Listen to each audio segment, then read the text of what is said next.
I see it as a particular politician wanting to take credit for something.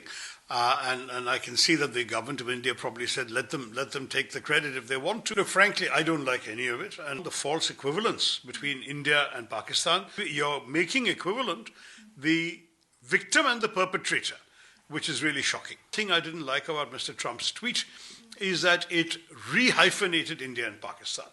For about 30 years now, we have successfully persuaded the world and persuaded every American president since Clinton not to club the two of us together. You want to visit India, visit India. You want to visit Pakistan, but don't come to India and go to Pakistan. Don't come to Pakistan, come to India. We don't want to see you.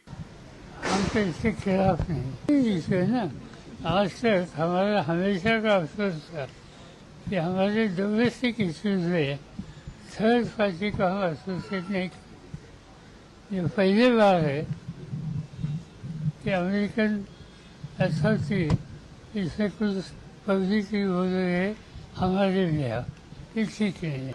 America की धरती से भारत का cease fire declare किया जा रहा है। 78 वर्षों से भारत की सरकार का एक ही स्टैंड रहा है, हम कभी तीसरे देश की मध्यस्थता को स्वीकार नहीं करेंगे। आज ट्रंप ट्वीट कर रहा है और भारत सीज फायर कर दे रहा है। ट्रंप ट्वीट कर रहा है और मोदी जी सीज फायर कर दे रहे हैं।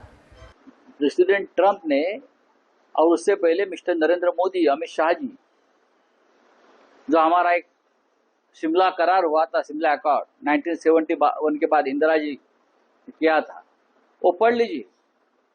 उसमें दो राष्ट्र में ही चर्चा होगी, तीसरा राष्ट्र उसमें नहीं आएगा हस्तक्षेप करने को। ये हमारे शिमला एग्रीमेंट में एक महत्वपूर्ण ये सेक्शन है, वो पढ़ लीजिए।